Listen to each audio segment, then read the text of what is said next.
or should I say word? I'm so sorry. Were you still talking or stopped listening a long time ago? How hyped are you for Golden Con? Oh, man. Hey, once your strip blows, dude, you're gonna be like the next Aaron Magruder, right? Newspapers, TV show, movie deals. I can't wait. I'm gonna get so much ass. I just want decent medical insurance. He's such a cornball, man. Oh, shit. Hey, somebody's missing this. Oh. Oh, no, I do not fuck with white women's wallets. Hold on. Wait. Can't just leave it here. The fuck are you doing? We gotta turn it in. Oh, so you feel like spending what? The rest of the night explaining why there's no money in there? And what if she's missing? What if she's dead and raped in Golden Gate Park? Oh my God, why do you always assume the worst? Because when you assume the worst, you can't be surprised when it actually happens. A wise man once said, you should never judge a wallet by the color of its owner's skin. Okay. Sometimes a lost wallet is just that, a lost wallet. Now, excuse me, while I do the right thing. Okay, cool. Hey! Why would you do that? You got issues, man. My name is Corley J with What's the Word? How are you guys doing today? Good. How about We're yourself? chilling, Corley. How you doing? I'm good. Thanks for asking. So my first question to you guys would be, what was the experience like taking part in this series, and how was it preparing for your roles? For me, the experience was beautiful. It was a great experience. You know, on a surface level, just even being an actor who gets to play. You know, especially in a time like what we see right now, no one's working that much. People, it's a struggle to work. People are trying to figure out how to work. You then go back and appreciate the times when you were able to just go to set and work. So for me, it was a dream come true. Playing a title character on a show is something I've always wanted to do. And here we are doing it. The subject matter is what really drove me to this project.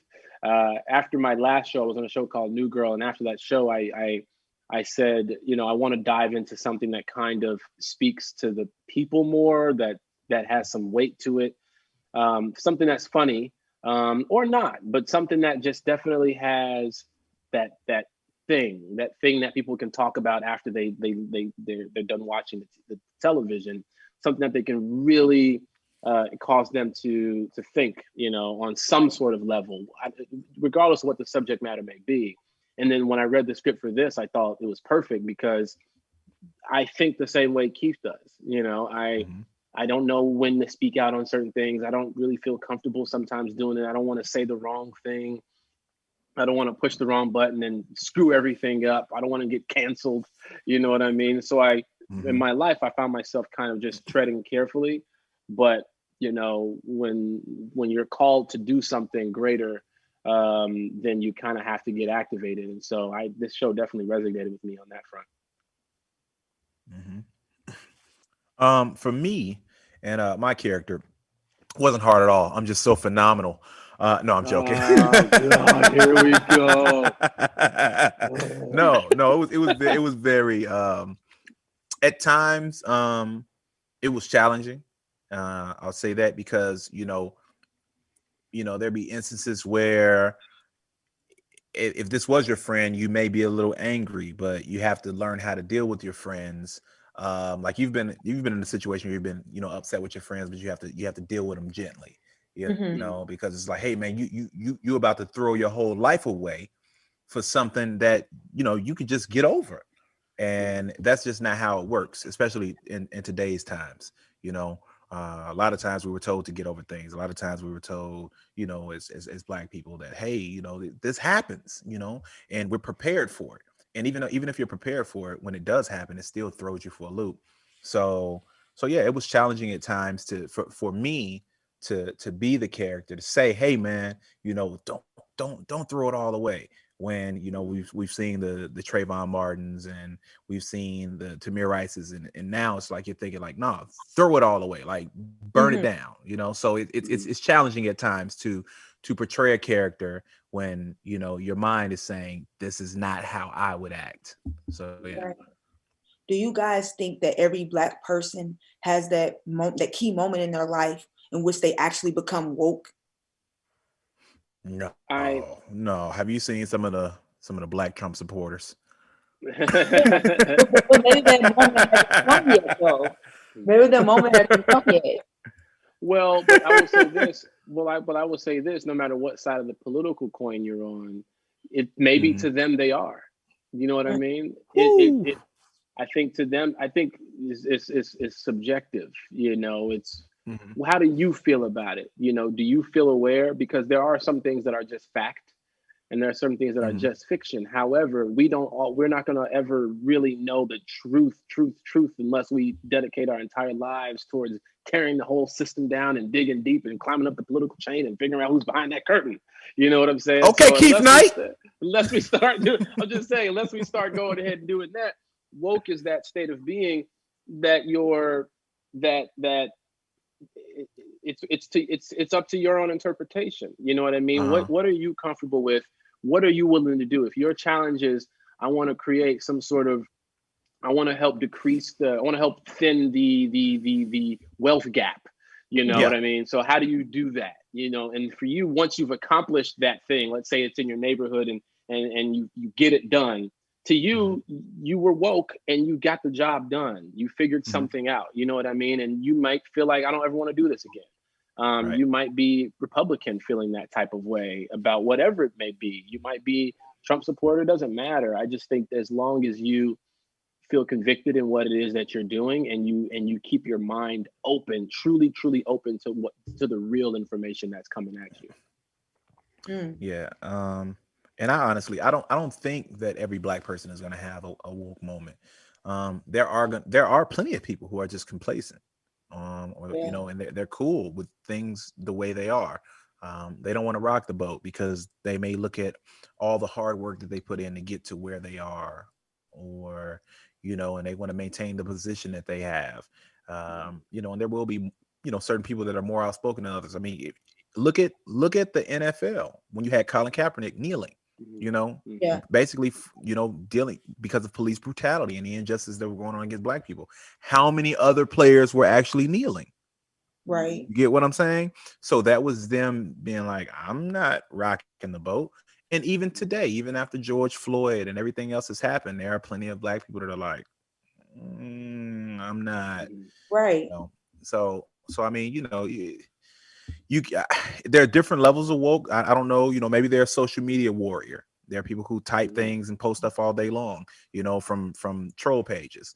But there are different levels of woke. So I don't know exactly what wokey is because everybody has their own version of it at this point. Definitely. Mhm. Yeah. You know. I like the way that Lamar actually put it, though. It's actually like subjective. So Mm-hmm. people think they're woke. You probably don't think they're woke. So, but Yeah. I actually had a question Mm-hmm. for Facts. your character, Lamorne, with his name being Keith. Keith with Mhm. an F. What Yep. what is the significance of that? And why did the writers actually decide to do that?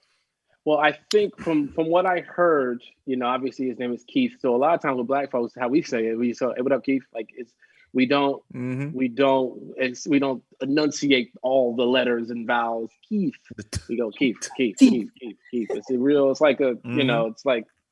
it's like slang for somebody's name, even though it's their name. It's just Keith. Right. So Uh-huh. and I know when we were talking about, they were in the writers' room. A lot of times they were having discussions about how close do we want, Lamorne to play the character, and how much of this is based on the real character, and how much is based on, what we're just going to create in the writers' room. And so they said, let's change it to Keith, so we know that it's not a direct impression of Mm-hmm. Keith. So we need the show is based on his life, but we're going to change his name a little bit just so it's not him that he's playing. Mm-hmm. Like, because there are little similarities to our characters, even in physical features. But I have a beard like this, for example, that he didn't have. You Mhm. know, I like to wear glasses a lot on the show. Him not so much. Similar upbringing, similar backgrounds, but we didn't want the audience to think we were doing a direct impression of him. So we just changed a couple letters in his name. Okay, so I have Yeah. you have something? They never really thanked me for writing that. Go ahead. I'm sorry. Uh, they said I had 2 minutes The Keith, left. I wrote that. He wrote that in crayon. Yeah. I just want to ask you, uh, What do you want people to take from the show most of all? And also, do you think that this show right now will heal or incite people? Well, honestly, from the show, I just want people to be able to take the information in. It's a lot of times that we do have, instances where the news just constantly bombards you with the same thing over and over. And there's obviously an objective behind a lot of this stuff. And I think this show here will give it to people in a way that they can actually handle it. A lot of times the news, it gives it to you, and you'll see peaceful protests where there are riots, and they're like, oh, it's riot. And a lot of times it's just not what it is. There may be a small percentage of the people that wild out, but most of the time the protest is peaceful. But that's not what's going to get you to tune in. And when people see stuff like that on the news, then it'll kind of turn them off to the movement. It'll kind of turn them off to the fact that injustice is still happening. So a show like this is lighthearted. It does have substance, but it's also funny. So people will be able to, really see it, take it in, and then more so understand what we go through as Black people. It doesn't matter if you're someone like Keith Knight, who is a well-accomplished artist. You still can run into police brutality, and you can still end up on the other side of the coin. So yeah. Awesome. Thank you guys so much for your time today. You have a good one. Thank you. Thank you. Hey, what's up? What's the word?